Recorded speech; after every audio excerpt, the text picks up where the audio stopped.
So this is how to hit 10 grand a month and never work a normal job again, as step by step as I can make it.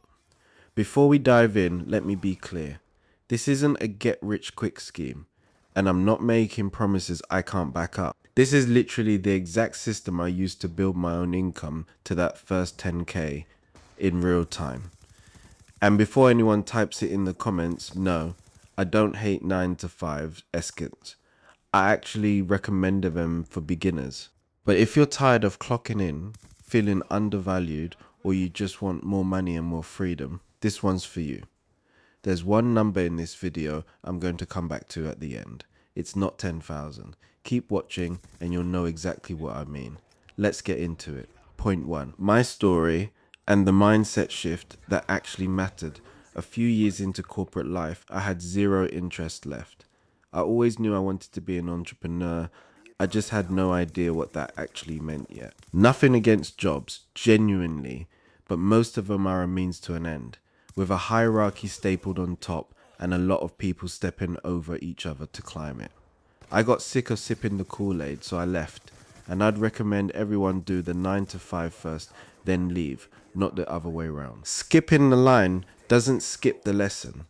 Here's why 10 grand a month specifically is the number people get obsessed with. Not because it's a nice round figure for a thumbnail, because at that level, 3 things happen at once. Financial stress basically disappears. You can reinvest in growing the thing without flinching every time you spend money. And you get actual time freedom, not just evenings and weekends you're too tired to use. Funny thing, in 2022, I was working 10, 11-hour days, and I'd take that over 2 hours in a corporate job. Not because the hours were shorter, because none of those 2 hours belonged to me. The real mindset shift is this. Stop thinking in hourly rates. The second you detach income from time, everything changes. I had a call once with a guy working Uber and 2 other jobs, furious that he couldn't get ahead. I did the math out loud for him. At $50 an hour, you need 200 hours to hit 10 grand. That's not a grind, that's a mathematical impossibility dressed up as a work ethic problem. But build a system or charge properly for high value work and the ceiling disappears. Point 2. 2 business models, not 52. I've tested basically everything under the sun.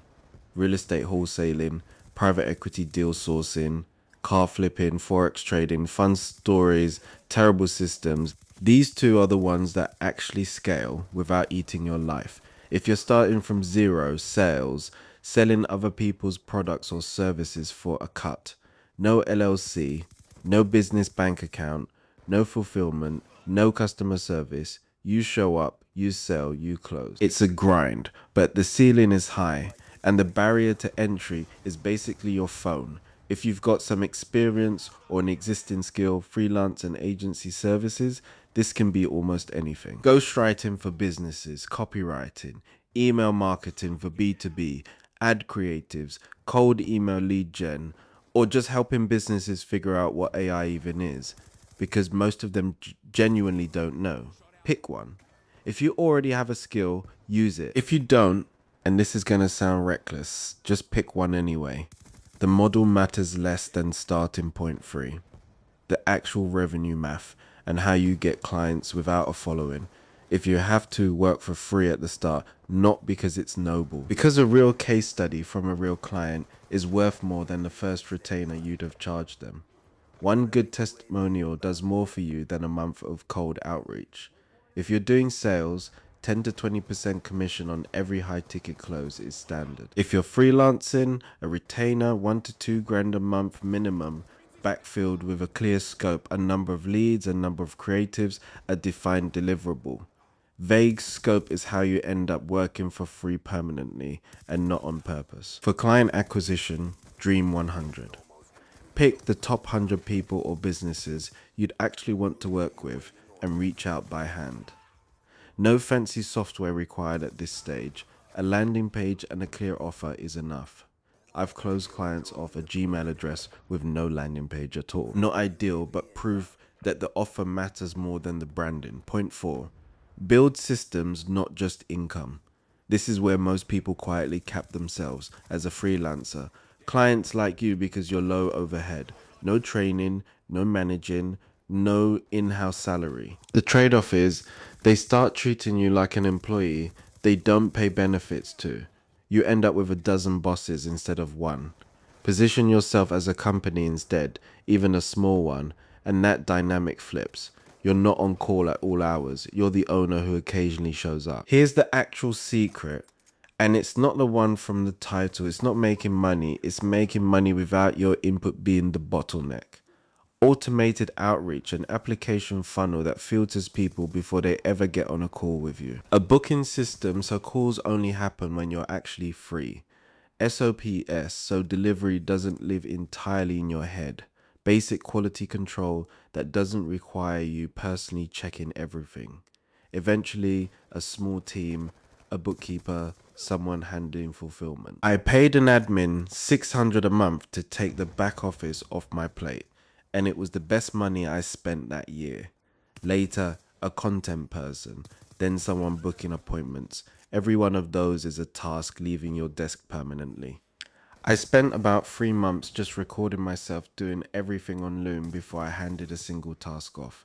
Tedious. Also the reason the handoff actually worked. Point 5, the freedom timeline. And I'm not going to lie to you about how long this takes. I hit 12 grand a month in about 30 to 45 days, and that was an unusually fast start, not the baseline. So don't benchmark yourself against it. Months 1 and 2, build the offer, test demand, get messages out. Months 3 and 4, build your systems and start showing your face, because nobody trusts a business with no human behind it.